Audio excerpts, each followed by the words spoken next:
Welcome back to the Everyone's a Critic movie review podcast where we share our passion for... I can't do this. Welcome to Everyone's a Critic movie review podcast. I'm our co-host, Bob Searle.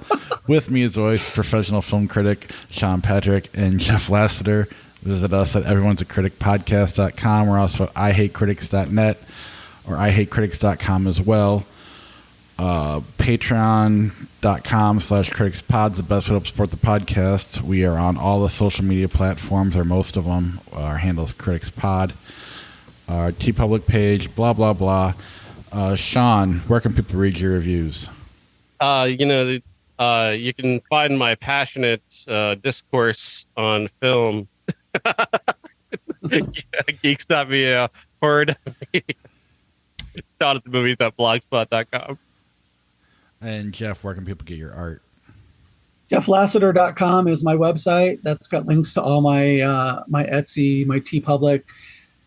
I'm still doing TeePublic because there's no other option at this point. So, yeah, you can get all those links in our show notes, including our social media links, YouTube, etc. I just bought one of Jeff's paintings. That's what he was telling me. Yes, my Pedro Pascal daddy print. I saw that one.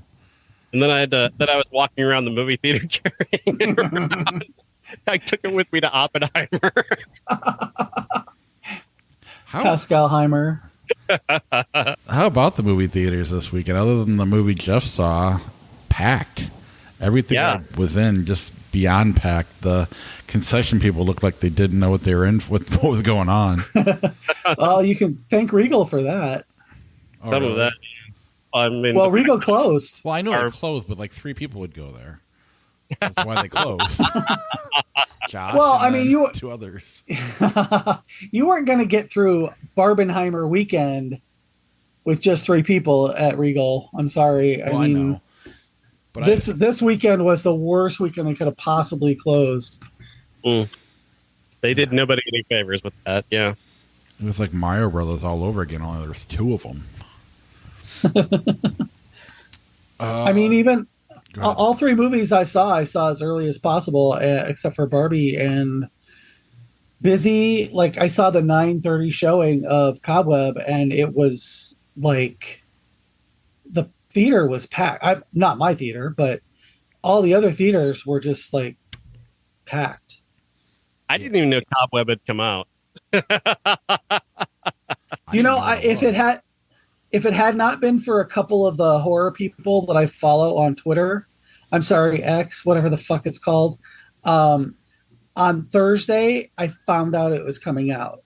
And then I was like, oh, that'll never come to our theater. And then when I walked into Barbie on Thursday night, it was like, oh, Cobweb. Huh.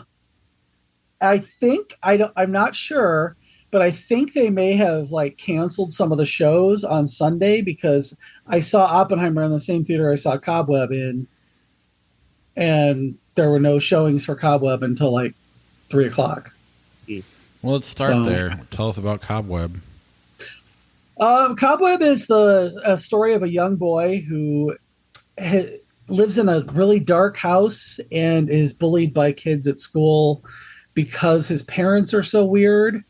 And he hears knocking on the wall, on the other side of his bedroom wall, and he wonders what it is. And so he's trying to sleep, and it scares him, so he runs into his parents' room, and then they're like, no, it's nothing, it's fine. And the next night, he hears his name being called from behind the wall.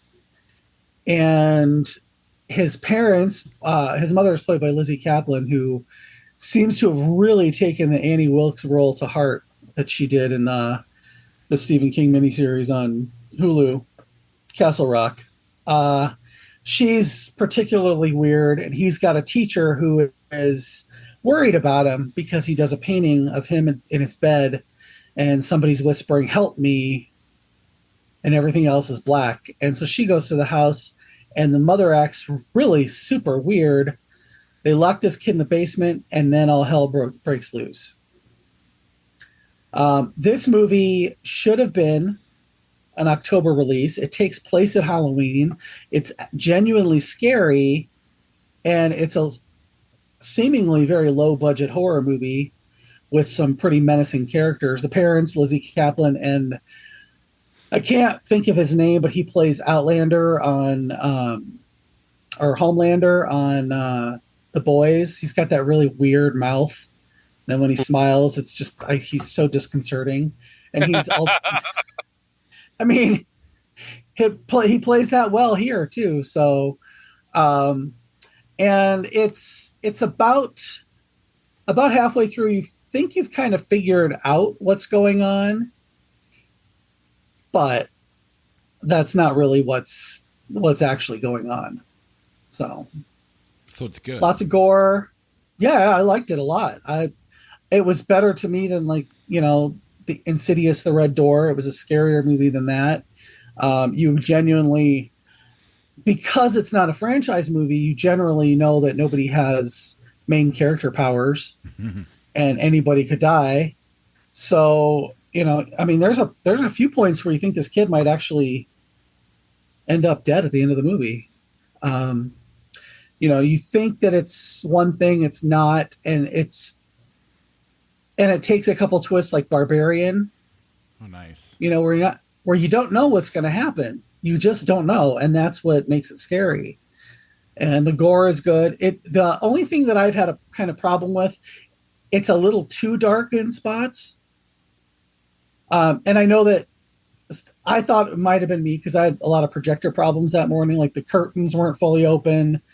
And then when they finally got the curtains open, or they didn't actually open the curtains, they just kind of resized the movie. I'm sitting there watching it like go shrink from the top and the bottom a little bit and come in, and then the lights kept coming on. So nice. I thought it was just my projection, but it was actually, a lot of people are saying that. People are having such a hard time seeing this movie because Lionsgate just dumped it. I never saw a trailer for it. I never heard about it. Nothing until Phil Nobile Jr. mentioned it on Twitter on Thursday. And I was like, oh, well, we'll never get it. And there it was. So it's my job to know this stuff, and I had no idea it came out. So yeah. The worst possibly going to dump it in. Yeah, and I that's what got me is like, I don't know what Lionsgate was doing with it. It's like my first thought was Elon Musk bought Lionsgate. But no, it's a solid movie. Takes place at Halloween. I don't know why they didn't have it in October. Mm. That seems like the smart thing to do, but I don't know. I was I guess I wasn't excited about it because I was looking for it. I just didn't know it was coming this weekend. But I read Roger Ebert's website still every day. They've got tremendous critics over there. They gave it a 1-star review. Monica Castillo called it. Basically said that Scooby-Doo episodes had more suspense than Cobweb sustains while getting its answers. Which no. I some and present company excluded, some reviewers will just shit on horror movies because they make money and they're not necessarily prestige movies, with the exception of A24. That's just simply not true. It was a really good, tight little horror movie. It wasn't a long one. It wasn't they didn't take 100 years to explain what was actually going on, like some of them. If you get a chance to see it. I think they may as well have dumped it on VOD though, right? For its little, like it's not playing in LA, but it's playing in the Valley. Yeah, I've seen a couple of my friends were like, "Wait, where is this movie? What is it? What's going on? I've never heard of it." It's in Davenport. So, yeah. Do you think Sean would like it? I do. I can't even find this movie on Box Office Mojo in the top rankings for box. No, office. It did not even make the top 10 because again, it was dumped 20 on Barbenheimer weekend. It didn't even make the top 20. I'm not surprised. I am not surprised. They dumped this movie, gave it absolutely no marketing whatsoever. And the release of Terrifier made more money than Cobweb. Yeah. Well, because everybody was talking about that, and the studio was, talking about it, and they just did a real big disservice to this movie. That sucks. Well, you mentioned A24. Did you see that they're going to go ahead and make some more movies and actually be able to do it during the strike? I think you shared it on Facebook. That's why I saw it. I shared it on our page on Facebook. A24 basically said, okay, we'll abide by the terms of your contract negotiations. And so SAG-AFTRA was like, okay, cool. Well, if anybody wants to make a movie for A24, go for it. So they're still in production. Which is huge because I think, again, I don't know if I'm quoting you or somebody else, but it proves that, a little studio like them can afford it, but these big studios can't. It's just a bunch of bullshit. So it's kind of exciting. I think somebody also posted on Twitter or on Facebook or somewhere, that if the studio heads gave up like 0.25% of their pay, they could fund everything that they're asking for. Absolutely. Can either of you tell me what Robert Iger did to earn $40 million for Disney last year? I'm just curious. Well, if you listen to Star Wars fans, he just tanked the whole franchise. I don't know. I honestly don't know. Aside from keeping Kathleen Kennedy on, I can't tell you what he did that has advanced anything. Let me ask you this then. What did he do that didn't involve people actually making things on behalf of his company that he did? I mean, if he just chopped $30 million off of his salary right now, that's over with. It's done. We can pay the writers and the actors. I mean, it's ridiculous. Well, wasn't he the one who said that we should wait the actors out because it's possible? Yeah. I think it was. I don't know if it was him. I could have swore it was the Disney guy. Maybe not. Yeah. I don't know. Well, who's the guy that ruined HBO Max and a million other things? Zaslav, yeah. And that guy actually ruined shit and makes a shit ton of money. Well, and somebody today, we had it on Twitter. We had a DM on Twitter. It was a little group of us little homos that love Scream. And we're trying to migrate it over to Instagram because Blue Sky doesn't have DMs yet. And one of us said, they were talking about, we're talking about Twitter and how it's called X now, and everybody's like, I'm still going to call it Twitter. And then somebody said, just like I'm going to call Max HBO Max, and I made the point, look, Max is Cinemax, always has been, always will be. That is true. So that guy completely fucked up all the goodwill that I had towards HBO Max. Well, and he fucked up other apps. Wasn't there a Discovery thing he messed up too? Well, basically what he's doing is with the HBO Max, whatever, he is kind of putting like the reality shit, like Below Decks or whatever, that kind of programming ahead of the more prestige stuff. To the point where like I don't care to watch The Bachelor or whatever these shows are, Real Housewives. I literally know these aren't on that, but I couldn't tell you what Discovery has besides like Naked and Afraid. Is that even on there? I don't know.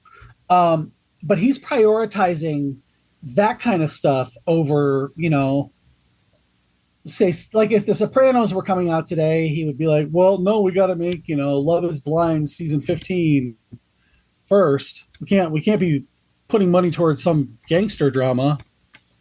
So that's the kind of stuff he's doing. Yeah, if you do want to make a dent in this, you can just dump your HBO Max. Truly, go to a movie theater, support those movies, but don't get HBO Max, and get off of Netflix too while you're at it, if you can, because honestly, I mean, those people, Netflix is never going to back down. I don't think they don't have enough resources. They know they're already kind of in trouble with their model as it is. Well, and a lot of the SAG-AFTRA people are saying, don't cancel your streaming services yet. We'll tell you when that becomes a thing because we're still in a good position. I canceled Netflix months ago just because they were like, oh, we're going to raise the prices again. And there wasn't anything exciting coming out. Max, HBO Max. I want to watch the second season of Just Like That, but not enough to resubscribe. So I guess I'll just have to find it somewhere else. Yeah, I kept them just because, like you said, the union said to keep them. But I'm curious. I mean, the big thing that once they have to start releasing numbers, that'll be interesting. That's in order for this to work, in order for the unions to get what they want, they're going to have to start releasing numbers. And I'm interested when that happens. But if not, we can just watch A24 movies forever, and I'm okay with that too. Maybe Florence Pugh will come back from Midsommar too. Let's not do a sequel. Let's do a brand new original idea. No, I'm just kidding. Barbie, directed by Greta Gerwig, co-written by her and Noah Baumbach, and starring Greta Gerwig, or starring Margot Robbie. Robbie, that's it, and Ryan Gosling. And Barbie in the real world here, after she starts to experience some weird things happening in Barbie land, where she starts her feet go flat, her shower is cold, she falls off her roof, and she's told by weird Barbie, Kate McKinnon, that someone who's been playing with her in the real world is having a crisis, and if she can solve that crisis, things can go back to normal. But it really isn't that simple. And what we find is that Barbie's kind of going to have an experience, sort of an existential crisis in the real world, trying to figure out who she actually is and what it is that she actually does. And of course, she's also going to find out that the world that she thought she and her fellow Barbies had created really isn't what she thought it was. A really terrific idea, really terrific premise, and really extraordinarily well executed. This movie is hilarious from beginning to end. This cast is extraordinarily funny. I laughed at this movie a lot. But I also was kind of surprisingly moved by it. And I love the idea here. Normally, when you see a childlike character or a naive character go from one world to another world, they end up sort of childlike mind. They didn't do that here necessarily.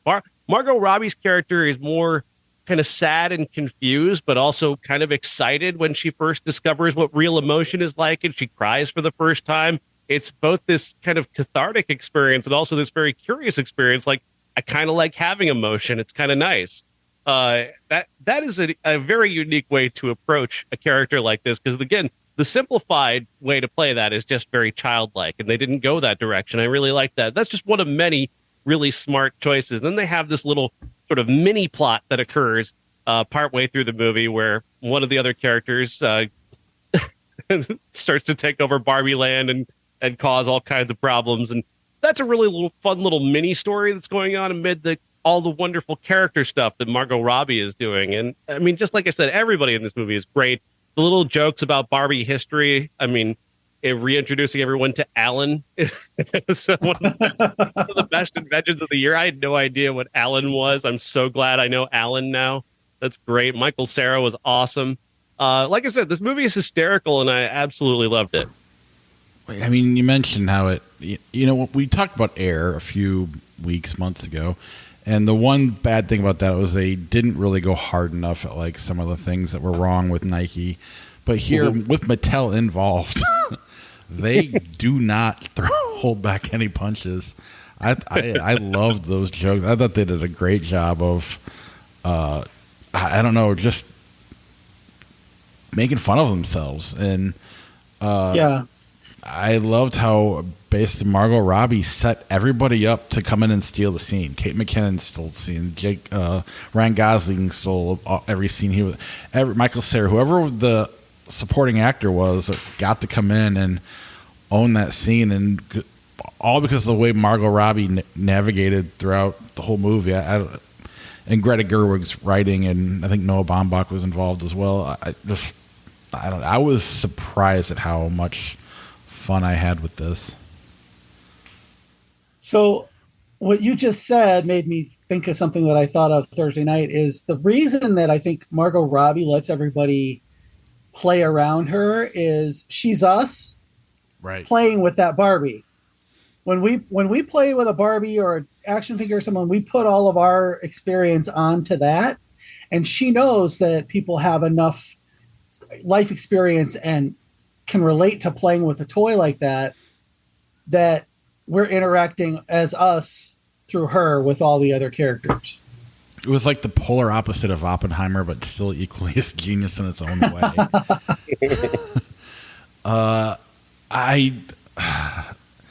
Right before the weekend started, I had an employee come up to me who was like, "Have you seen The Sound of Freedom yet?" And I was like, "Nope." And at that point, you just kind of whatever. You don't engage. Just kind of like, well, "I hope you're not going to see Barbie." I'm like, "What's wrong with Barbie?" And I had no idea there was people that did not want to see that. I didn't know there was Ben Shapiro tearing it apart without having seen it.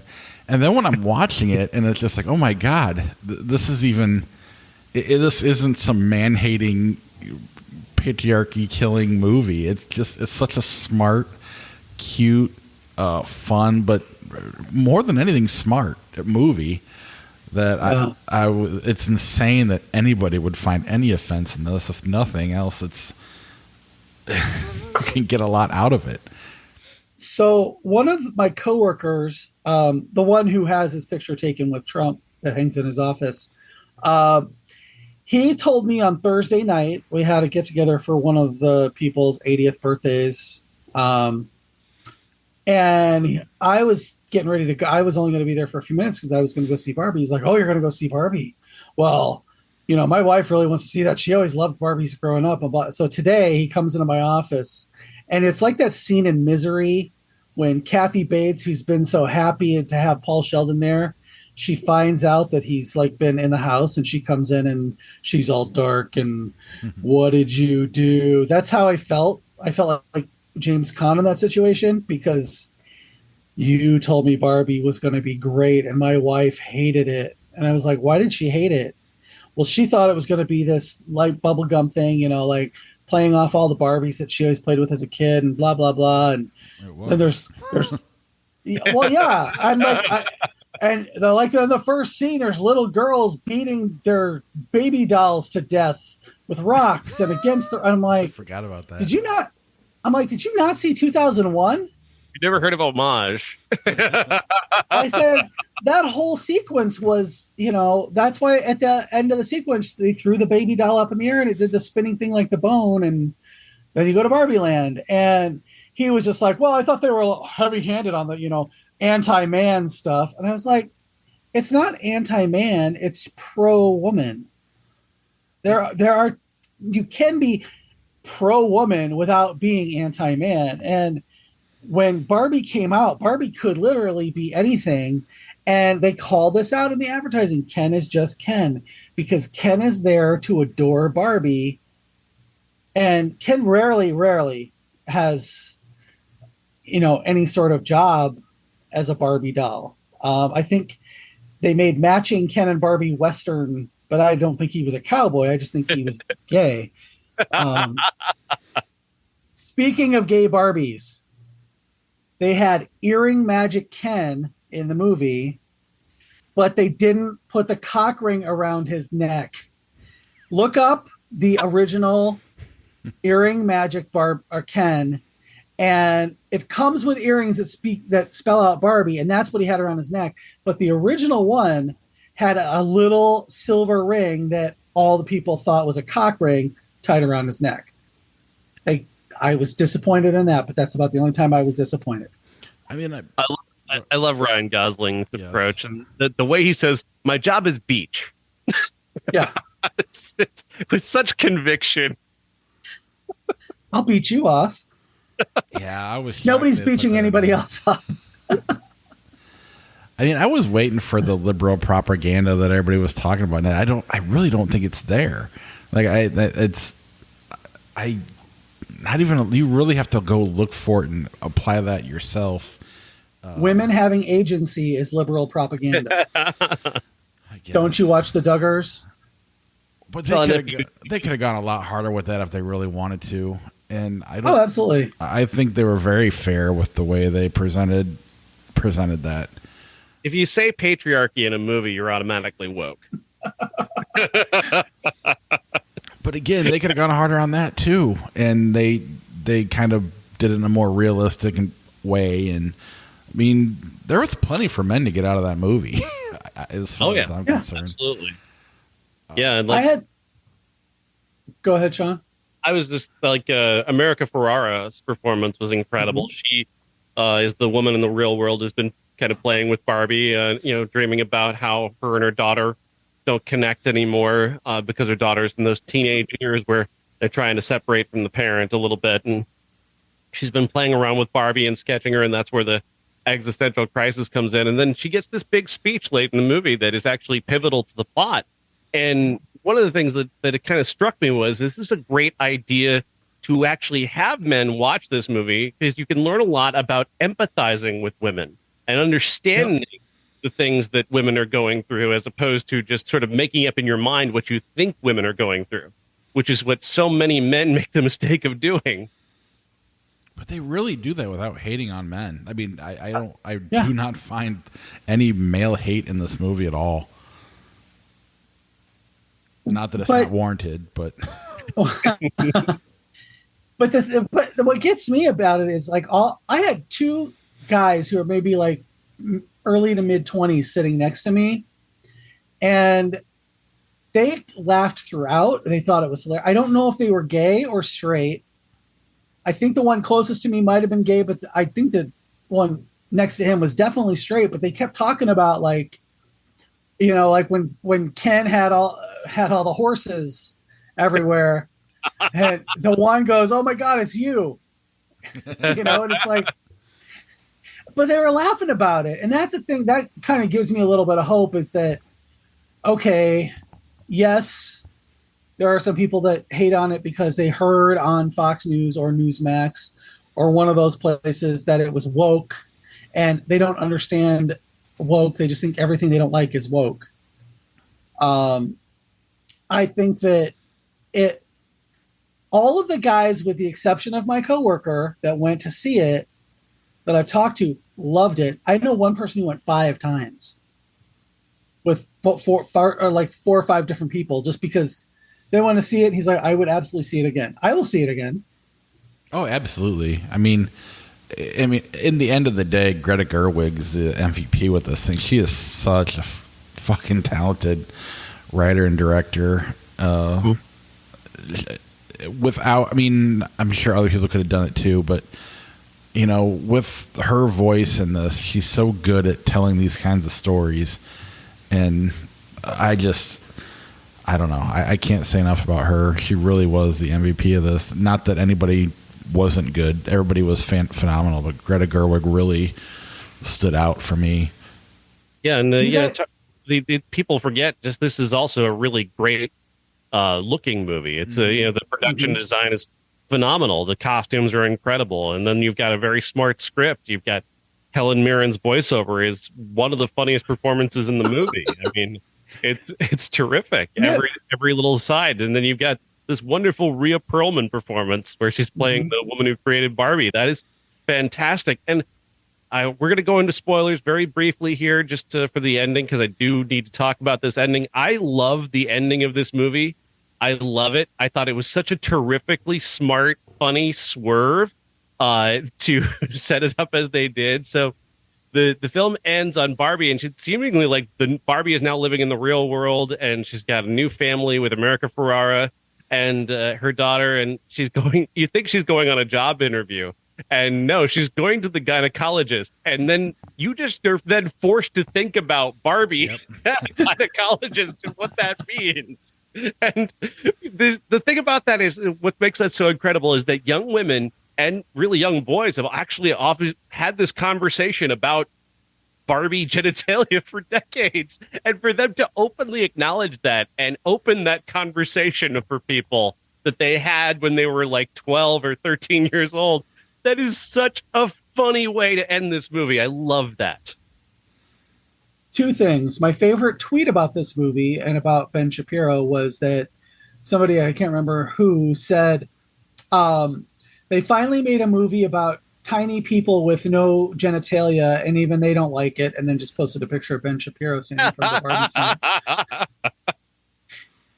And Helen Mirren's line when Margot Robbie is crying and talking about how hard it is to be a Barbie And she goes, "Note to the producers: it's probably not an intelligent move to have Margot Robbie talking about how hard it is to be beautiful or something." And I gotta say, I was reminded of something there was a conversation on how did this get made when they were talking about the movie Mannequin 2 on the Move, and they were talking about the concept of Barbie came up, and Paul Scheer asked the question, "Where does the butt start?" And ever since then, I've been just kind of lost in that question, and it always comes up anytime I think of Barbie now. Where does the butt start? And I mean, if you had obviously, I don't know how you do it without this being with Barbie in it, but just the fact that it's a Greta Gerwig movie, if it didn't have the IP of Barbie, we'd probably be talking about this as one of the better movies of the year, if not best movies of the year at the end of the year. And because it's Barbie, we probably won't, but we should. I mean, it really is that good. It's warrants repeat viewing. Everybody should see it. It does bum me out that people have the nerve to sit and say it's liberal propaganda or whatever that bullshit is, because I think people would like it if they give it a chance. And they might learn something about themselves that has nothing to do with your political beliefs.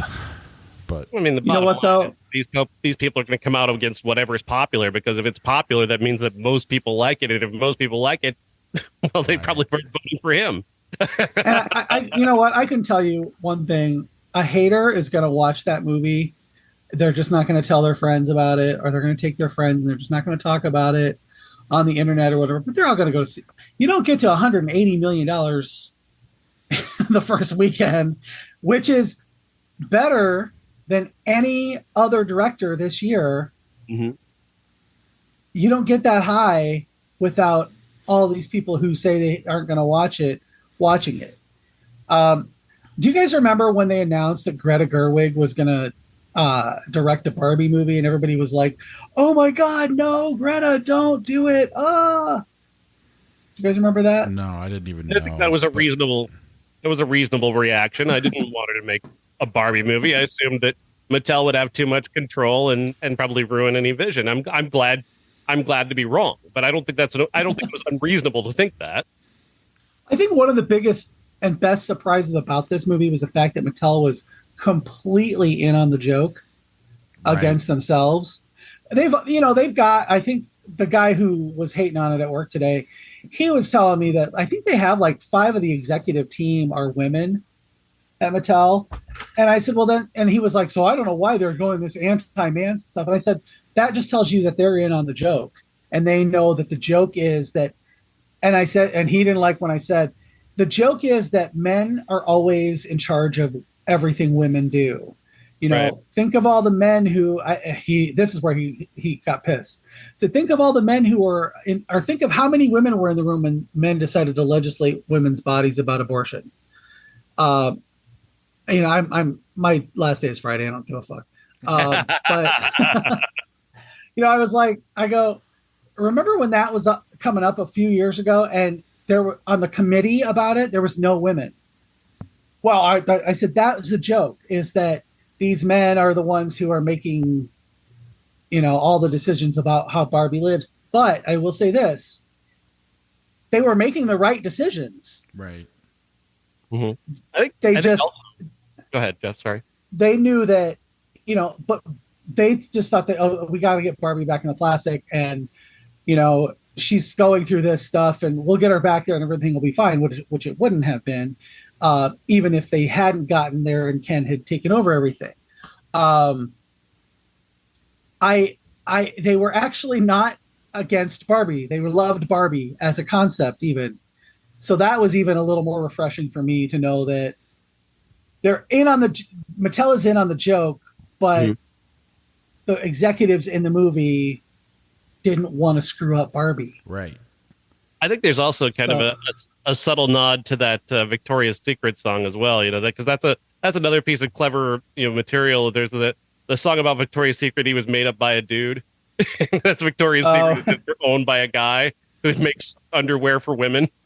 That's kind of the same, kind of a similar joke, and I think that's also kind of in there as well.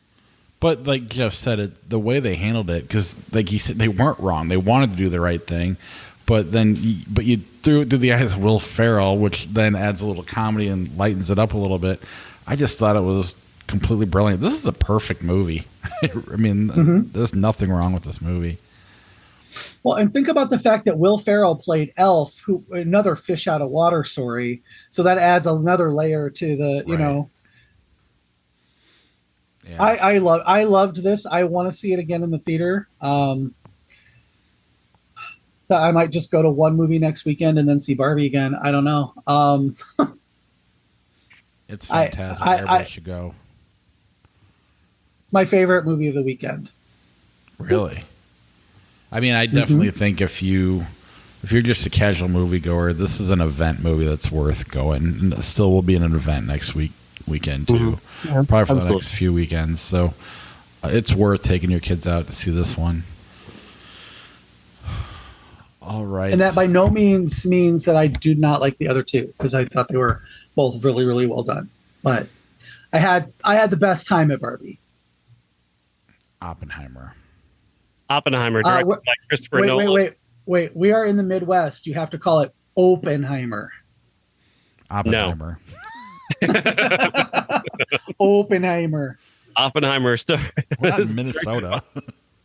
Directed by Christopher Nolan, written by Christopher Nolan, starring Cillian Murphy as Dr. J. Robert Oppenheimer, the man who gave us the ability to destroy ourselves. Oppenheimer operates on a 3-track of stories here. We've got Oppenheimer arriving at Berkeley and his time rising there, sort of his personal life in that aspect as well.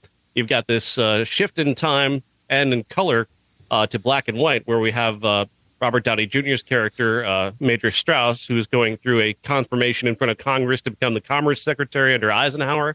That's set sort of in the future. And then, of course, you've got their time at Los Alamos, where where Oppenheimer is helping to build the bomb. These 3 tracks of stories all do play into each other brilliantly, each commenting on the other, each enlivening the other to give you a full picture of who Robert Oppenheimer was. And I think this movie is the key. It is the Rosetta Stone of the last 70 to 100 years of American political thought and process. Everything that's happened to us has happened from that flashpoint of creating the bomb and dropping the bomb.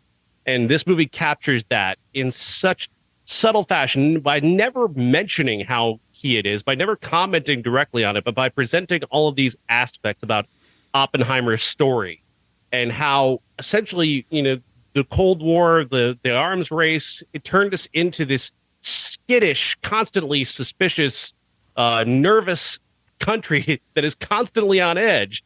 And we're constantly on edge because they put us on edge some, 75 years ago. It's really fascinating in that way, but it's also fascinating just as a story itself, because you've got this story unfolding in front of Congress with Robert Downey Jr., who's delivering this incredible performance, arguably the best performance of his career, like right up there with what he did in Zodiac, like just some of the best work he's ever done. Slowly revealing this character who is like essentially the Salieri to Oppenheimer's Mozart, the guy who wishes he had that history and that respect that Oppenheimer has and could never have it. It's really exciting to watch that as it unfolds. It also has an element of mystery to that because, it is slowly unfolding exactly what happened between Strauss and Oppenheimer in such a brilliant way. Then you've got, of course, Oppenheimer is his personal life. He's got 2 women. He's got his wife, Emily Blunt, and his lover, played by Florence Pugh, who we met first, Jean Tatlock, who is a tragic, beautiful figure. There's been some controversy in that because she does a lot of nudity, and there's a couple sex scenes in this movie. I feel those scenes are incredible. I think they're both entirely necessary in terms of revealing who he is, in terms of his passion, in terms of how he works as a passionate person, because you don't see a lot of passion in Cillian Murphy's performance. This is so revealing of who he really is. This is the puzzle piece you need to unlock the other parts of the movie. The nudity is, as much as it's right there in front of you, it's also metaphoric.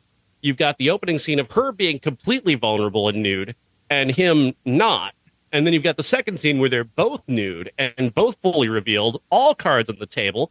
It's a great metaphor. It's not subtle, but it's a great metaphor, and it works and it reveals. Again, it's so many great things in this movie.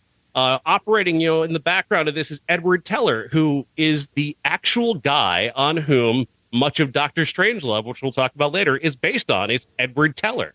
And there he is, kind of bubbling under in the background, who he is actually the one who's going to go on and do far more evil based off of what Oppenheimer helped put into motion.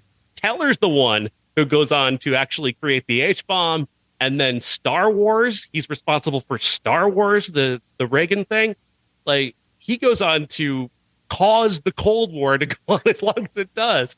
I mean, there's so many incredible things in this movie. I absolutely adore this film. It's the best movie Christopher Nolan's ever made by far.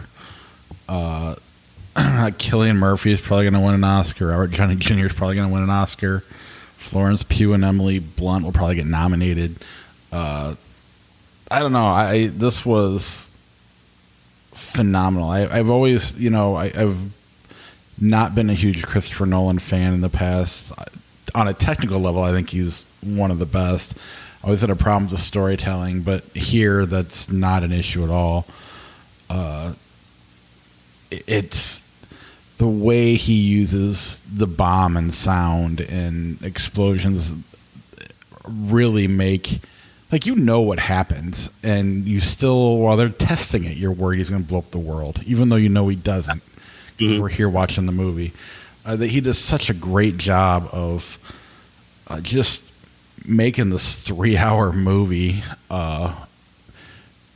not have you checking your watch. Like, I'm not checking my watch the whole time, and if I am, it's more about, oh great, there's still another hour. This is I'm loving this. That was kind of where I was at with it.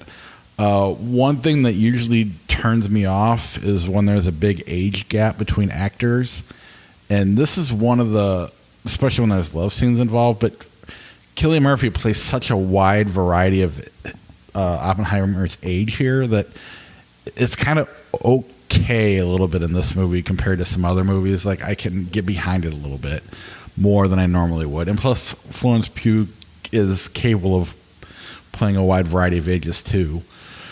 So it's a little less awkward for me than in other movies. But I don't know. I just, this movie will piss you off beyond unimaginably. And then at the same time, as historical figures pop in and out of this movie, it's just fun to watch. And unlike Barbie, where, as Margot Robbie walks through the scenes, everybody comes and steals the scene. Nobody steals the scene from Cillian Murphy. They're there to accelerate him or accent him. He is phenomenal in this movie. I mean, I didn't know he could act like this. And I knew he was a decent actor, but this was a hell of a performance. Yeah. Yeah, I agree with everything you guys said. Cillian Murphy, sometimes he's like 100% does it for me. Sometimes he just, like, there's something about him that repels me. But this movie, every scene he was in, you just had his sympathies. Even when he got that bug when they were doing the test, and he suddenly was like, he went from kind of questioning things and listening to David Krumholtz's character about, I don't know if I want to, want my knowledge of physics and everything to lead to mass destruction. And, you could see him kind of running that through. But then when Matt Damon kept saying, do it for your country, this is the only way, what if they get one? You could see he's like, okay, I'll do it for that. But then that moment when they test it and you just see him take that turn, like his ego just is the atom bomb there. It's just like it explodes. And then as quickly as it explodes, it kind of dissipates and comes back in, and, to beat an analogy to death. But, his hubris in that scene is kind of like where you for a minute you turn and you're like, oh, I don't like this guy after all. He's not doing it for the right reasons. He's doing it because he just wants to be the best. And then you see when he turns back and he's like, oh, I can't believe this. And then he sees the destruction. That to me is the best 5 minutes of the movie. Yes. Is him going through every gamut of emotions from I still don't think this is right. Oh my God, we did it. I'm so great. And then he sees people's skin burning off in his imagination, and then everybody's gone, and you just see him. That's where he turns for the rest of the movie. Yes. So that whole scene where he's given the speech or whatever, and they're cheering, and then you go through where he's imagining them crying and the skin burning off and everything going on. That, you're right. That's one of the best scenes of the year. Absolutely. It is so phenomenal. What I love about the performance and his motivation too is that there's this little part of Oppenheimer that he just wants to do this to see if he can do it. He knows there's a problem. He knows that if he does it, this could be, this is incredibly dangerous. But there's that part of him he can't deny that he just wants to see if he's capable of it. And that part is sort of gets him over a lot of humps when it comes to the moral and philosophical debates that he ends up getting into eventually. And then, of course, afterwards, he becomes this, an advocate for arms treaties. And again, there's another phenomenal scene where they're talking about where they're going to drop it. And that scene where they're going to put the bombs, when they decide on Nagasaki and Hiroshima, one of the characters, a member of the Tribunate's cabinet, says, well, I don't want to drop it on Kyoto. My wife and I vacationed there, and it was really lovely. I mean, that is one of the ugliest and most horrific things I've ever heard a character in a movie say. You're going to kill hundreds of thousands of people, but not there because you vacationed there one time. And there are 4 or 5 scenes like that in this movie. Yeah. The Truman meeting where he's, oh my God, it just makes you hate people. I need Gary Oldman though to play Stalin in the movie now. That way we can the Gary Oldman, the Trinity. He can make a Eddie Murphy style movie where he plays Churchill, Truman, and Stalin. But that's another point is, like, everybody in this movie is more famous than Cillian Murphy, and they're like A-list famous. And they don't come off that way. You're not distracted. Probably the most would be Matt Damon, I guess. But even that, it's brief and you move on. You're really not distracted by any movie stars in this.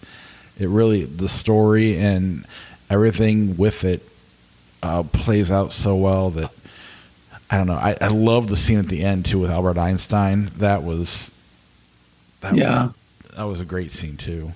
Tom Conti, fantastic.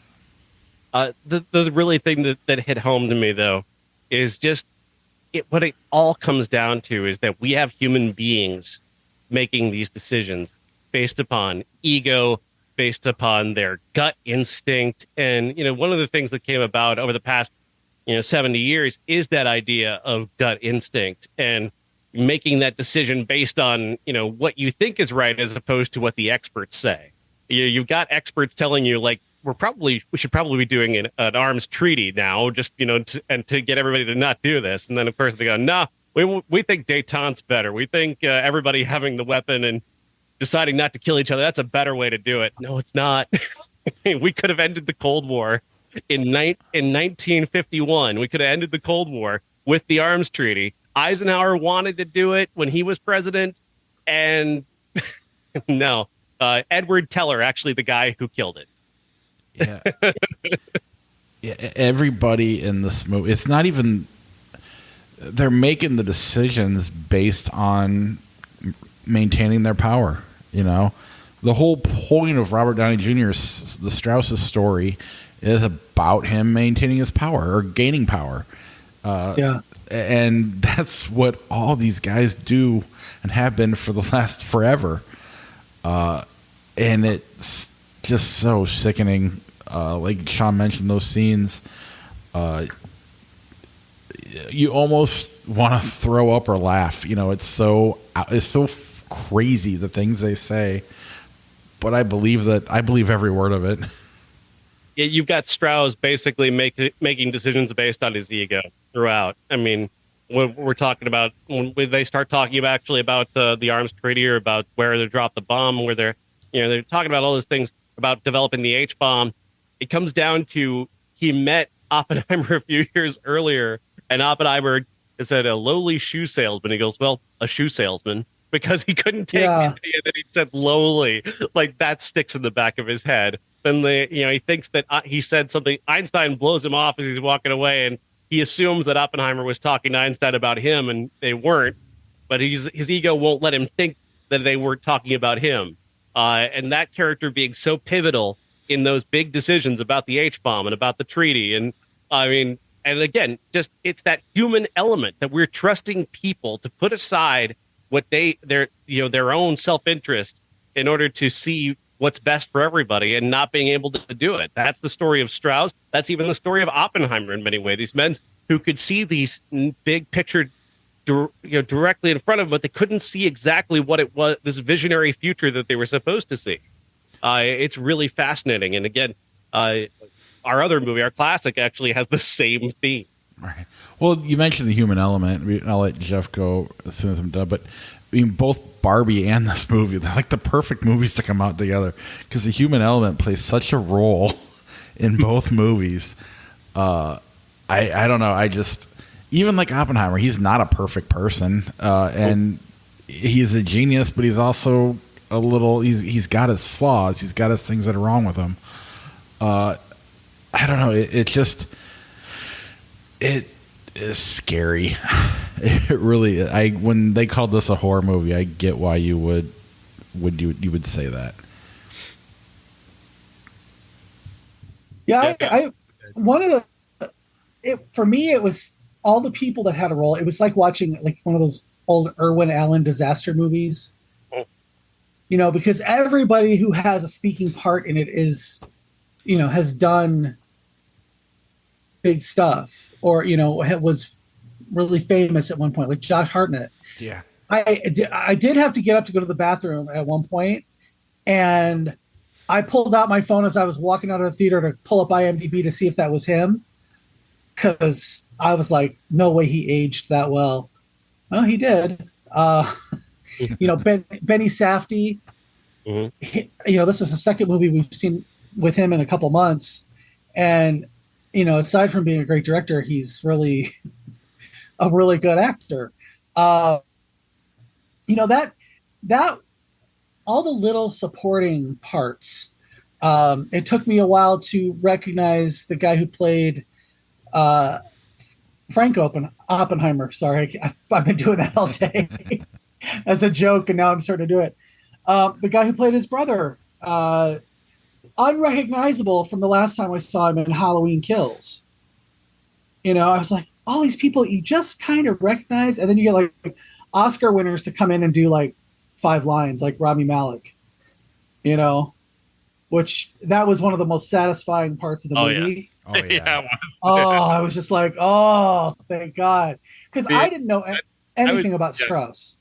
I was that whole Roger Ebert economy of characters thing hit me like Rami Malek there. He's coming back. But I didn't know I know but it was so good. That was such a great, smart piece of casting. The way that they used him, the way they seed him in earlier, and you see him and like, oh, that's Rami Malek. He's got to come back, and then he does. There he is, and it's really important. Those tremendous piece of work that. Well, then the Emily Blunt, where she kind of goes like Marissa Tomei and My Cousin Vinny at the end, where she's that was a great scene. I took our whole family went, even my 11-year-old, and I don't know, he loved this movie the whole time. I don't know, he had been watching stuff on YouTube about it, so he kind of knew a lot about it going in. This was probably the most fun talking about a movie with my kid I've ever had, and it was way more advanced than I thought he was capable of. So that was kind of. Then my daughter, who's much older, was like, "Do we have to go to movies where we learn things?" So you didn't take her to Barbie? We went to Barbie first. Okay. the thing that lasts with me, and it goes into our classic as well, is that the people keep forgetting. Like, I know the Cold War ended in the early '90s with the fall of the USSR and whatnot, but we're all still under the specter of annihilation. Like the atomic football is still a thing, and the nuclear football is still a thing. Like, we can still drop bombs at a button push. I mean, and it's that sort of Damocles over all of our heads. And like during the Cold War, it was all anybody could talk about. And since then, we've all tried to kind of forget that that's out there, but it is still out there, and it could still happen. It's bizarre to me that we all don't, like, we all try to just turn our heads and go, no, the nuclear codes, I'm not worried about that. I mean, they're just sitting in Trump's bathroom or whatever. And it's a joke. Bed Bath and Beyond a Reasonable Doubt. But I mean, that's like it's literally punchline. And meanwhile, that could end the world, but who cares? It's kind of what's the headline? Yeah, I mean, that was some of the conversation we had on the way home, and it was just like, I mean, basically all of our nukes pointed at each other, more or less. So hopefully nothing ever happens. But you know what? There's all those nukes that they just sort of lost in the late '90s, early 2000s, just kind of went missing. Still don't know where those are. Well, those got sold to Dubai, and how do you think Jared Kushner got $2 billion? When they were talking about, well, we could possibly, maybe, start a chain reaction that never stops and incinerate all life on Earth. I'm like, ooh, can we try that next? But that scene with him and Matt Damon where he's like, there's a chance. He's like, almost zero.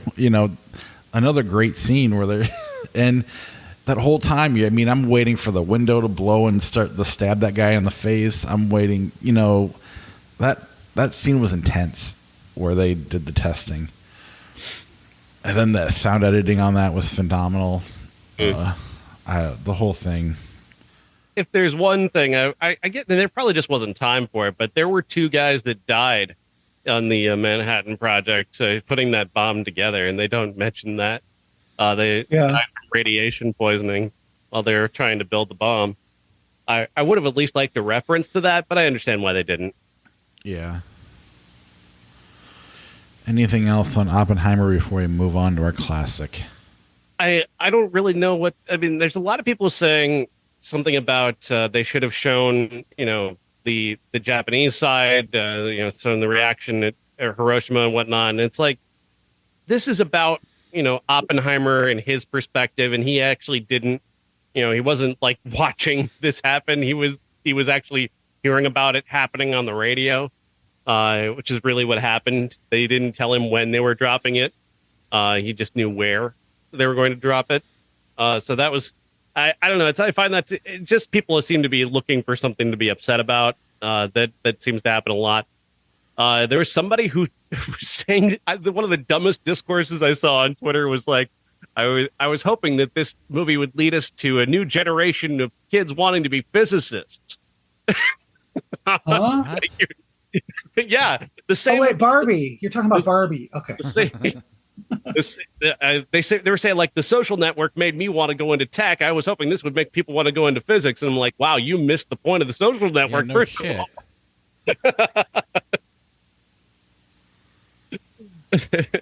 Jesus. I'm hoping this will make a generation of people not want to create things that can destroy all of humanity. That'd be a good way to be inspired. Mm-hmm. I mean, at the end of the day, this is a very human movie about people who have way too much power and how pedestrian they truly are. Even the geniuses, we're not that far apart, and they're just people. It's fucked up. It's just weird and scary and but fascinating at the same time. All right. Dr. Strangelove, or How I Learned to Stop Worrying and Love the Bomb. Yes, directed by Stanley Kubrick, 1964.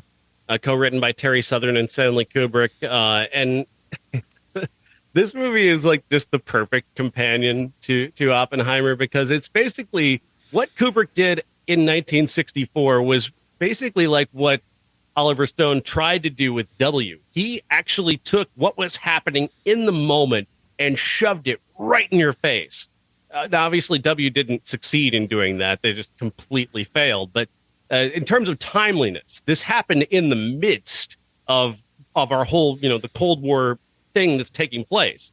And Kubrick takes the absolute worst case scenario of what could happen with a nuclear bomb and goes, here, take a look. If one guy loses his fucking mind, we could all fucking die.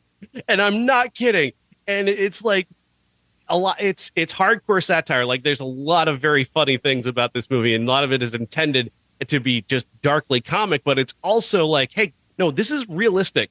One fucking moron who thinks that the Russians are after our precious bodily fluids can just go, I'm going to bomb Russia and end the world to save us all. And that was a realistic possibility that really everybody was trying their best to ignore. And that's what makes this movie so fucking incredible. And it comes back again to that human element, trusting human beings to be in charge of something that could destroy the entire world is the dumbest thing we've ever done in human history. Giving ourselves the ability to just blow up the planet, just eliminate all of humanity, is a very stupid decision. And this movie is the thesis statement on that idea. Just absolutely brilliant. I mean, you've got, and of course the general's name, the unsubtle bit of satire, Jack T. Ripper. Brilliant. Mm-hmm. The president, Merkin Muffley. I mean, come on. He's a fake and a pussy. General Turgensen. I mean, come on. Just fucking genius. Just genius throughout. But then you've got these multiple tracks of story going on. You've got him and you've got Ripper and Mandrake on the base. You've got the war room, and then you've got the plane. And there are no jokes in the plane. You've got Slim Pickens there, and he's kind of an odd character, but there are really no jokes on the bomber, because he wants you to see what these guys are about to do is quite serious, and they're capable of doing it, and they're going to end up doing it. The jokes are everywhere else, especially in the war room, which has a number of very funny, stupid things where you're watching the supposed leaders of the free world make complete asses of themselves at the worst possible moment. And I can't help but think of how many war rooms have actually happened that have been this stupid. I mean, if you think about it. Well, there's the Bush years. But I mean, take a movie like Spinal Tap, and every rock band has their Spinal Tap moment. But it's just rock bands. None of it matters. They don't have nuclear weapons. It's the same thing. This stuff probably happens in real life. Lines like "there's no fighting in the war room." It's the stupidest, funniest thing, but at the same time, it's like, but they're the ones controlling the world, and it's so. I don't know. This is a genius movie. It's one of my favorites of all time. This one even pops up as one of my favorite Kubrick ones. Like, I love all of his movies, but this one often makes its way to the top of my list. That moves around with Kubrick, but I love watching this movie. It's so watchable, but it's just so good. Jeff, you saw it for the first time, didn't you? Yeah, I did. My very favorite part of it was the fact that Slim Pickens came in and did his role last and played.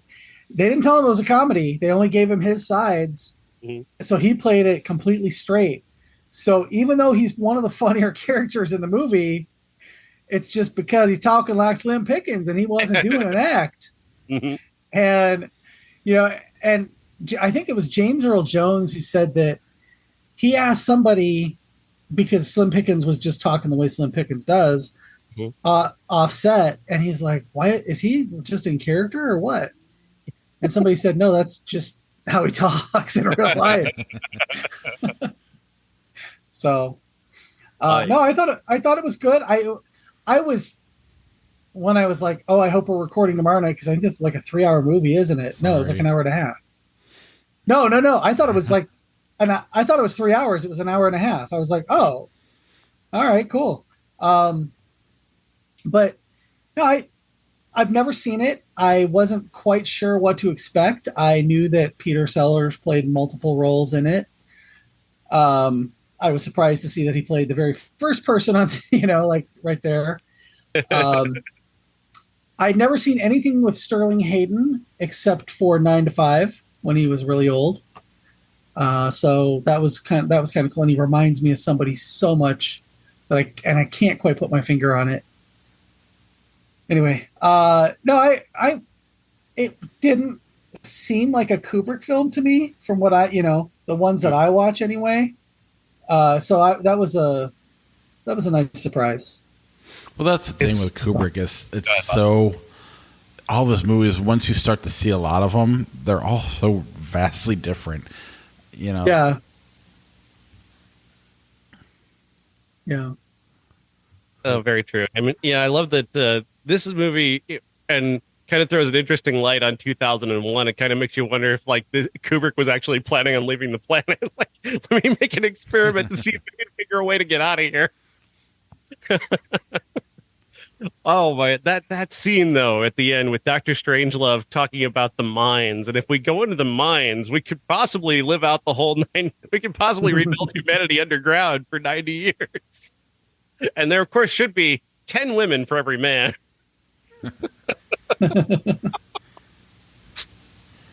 And George C. Scott steals a lot of the movie too. He's phenomenal in this.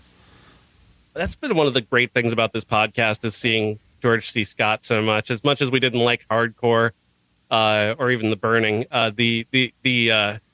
him and Patton, him and Exorcist 3. Exorcist 3, yeah. He's just been incredible. Even moments of Hardcore are pretty good. Right. That was just Paul Schrader is he's a hit and miss. He likes to take chances, and he's not afraid to make the worst movie of all time either. It's very funny. He's incredible. The moments that he has where he's almost kind of proud of General Ripper for taking the initiative that he does. He actually catch himself and kind of dial back. Oh, well, no. I mean, this is not a good thing, of course, but I'm pretty proud of it. It's great that he can do this. But these aren't imaginary characters. These are just heightened real life characters. That's what's so frustrating about it. It's a horror movie in that way. Like I said, I do believe they based this off of Kubrick and Southern thinking about the absolute worst case scenario when it comes to the possibility of how nukes could get dropped. I think they were legitimately considering the worst case scenario. And this indeed was that worst case scenario, because I believe that everything in this movie is absolutely based in a certain part of reality of how the chain of command works. And chain of command is actually, I mentioned this in my review, it's the perfect analogy for this, because a chain is only as good as its weakest link. And well, Sterling Hayden's General Ripper is that weakest link that breaks this chain of command in our nuclear weapons and ends up dropping the bomb.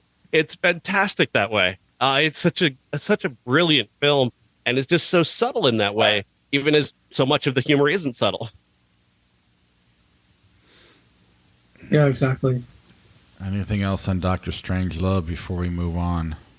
I did write about it. I've got a review of that. Barbie and Oppenheimer all up on geeks.media and on Twitter at Podcast Sean, so you can read as well as have heard us talk about it. It's definitely a good week to see movies for me.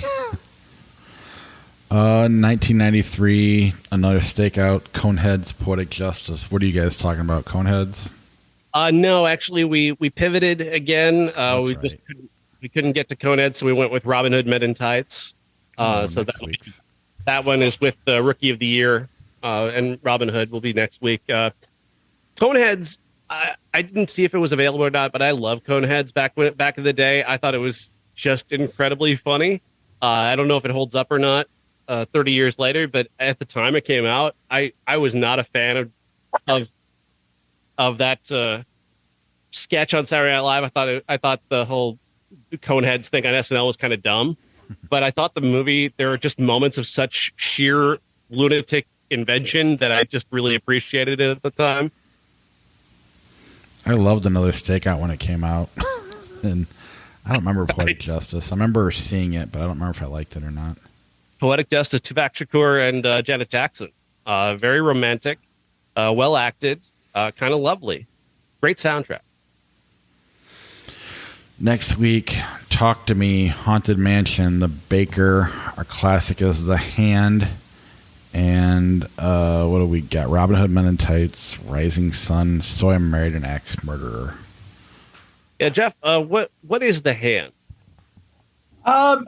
It's Michael Caine stars, and it's from I think 1980 81. and 81, and he loses a hand, and it comes back to take revenge. So it's like the proto Idle Hands. Yeah, but with Michael Caine. So is this not Oliver as Stone? good? Is this the Oliver Stone movie? Is this Oliver Stone who directed that, or did he write it?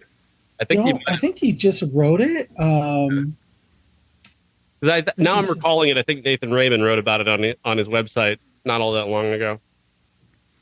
Yeah, I own it, but I haven't watched it yet. Comic book artist loses his hand, which in turn takes on a murderous life of its own. Which, of course, Talk to Me has the hand in it that is the center of that plot. Makes sense. And Oliver Stone did direct it, and he was a co-writer on it. All right. So it's going to suck. Either that or we're going to get to see what it's like to be on drugs.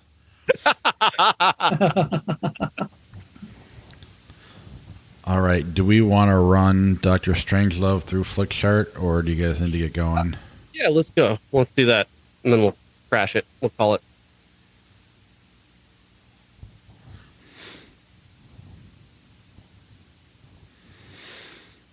Because I do have dogs to take care of. Okay. A temporary dog. Shut up! Ooh. And The Hand also has Mara Hopel, who played young Christina in Mommy Dearest the year before. You guys go ahead without me. I'll be right back. All right. Hopefully the internet lets me pull these movies up. All right. I'm just going to start Flickchart all over again.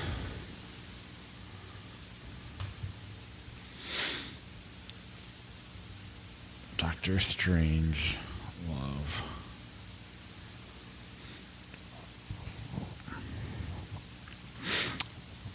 Okay, Doctor Strangelove, Fast and the Furious 6.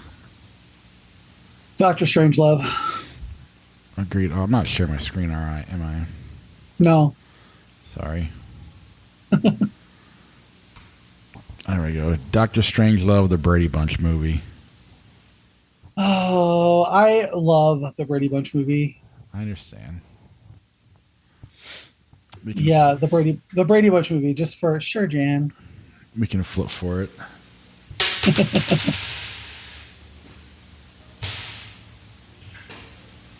It is heads, so Doctor Strangelove gets lucky. Doctor Strangelove, Robin Hood, Prince of Thieves.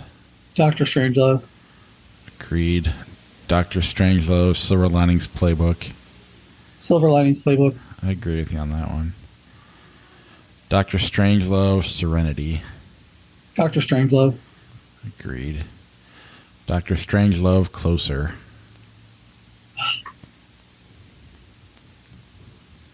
Closer. I'll flip again. I do like Closer, but I like Doctor Strangelove a little bit better. But you win this one. Doctor Strangelove, The Bourne Ultimatum. Doctor Strangelove. Agreed. Doctor Strangelove, American Graffiti.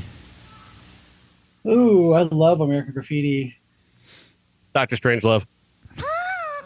American Graffiti. I'll go Doctor Strangelove. Doctor Strangelove, Rocky 4. Doctor Strangelove. Yeah. I agree. Doctor Strangelove, The Hunger Games, Mockingjay Part 1. Doctor Strangelove. Sure. Agreed. Doctor Strangelove, Evil Dead. Doctor Evil Dead. I like I love Evil Dead, but I really like Same. Dr. Strangelove. Yeah. Closer beat it, Sean. It won the coin flip. Otherwise, we agreed. Other than what was the other one we disagreed on before Sean? I forgot. Doesn't matter. Oh, I chose the Brady Bunch Brady movie. Bunch movie. Oh, for fuck's sake! I love that movie. Really likes that movie. I get it. I will watch that movie more than I will rewatch Doctor Strangelove. I mean, I would have picked My Cousin Vinny over this. I mean, there's certain movies that it's just something I love, for whatever. But I know it's Doctor Strangelove is better. I grew up loving the Brady Bunch movie and the Brady Bunch, and the Brady Bunch movie was just satire enough, but still like had the show in its heart. You know what I mean? Yeah. Well, anyway, Doctor Strangelove made it to 221 on our list. Just behind 2001: A Space Odyssey at 215. All right. We'll see you guys next week. All See right. ya. Bye.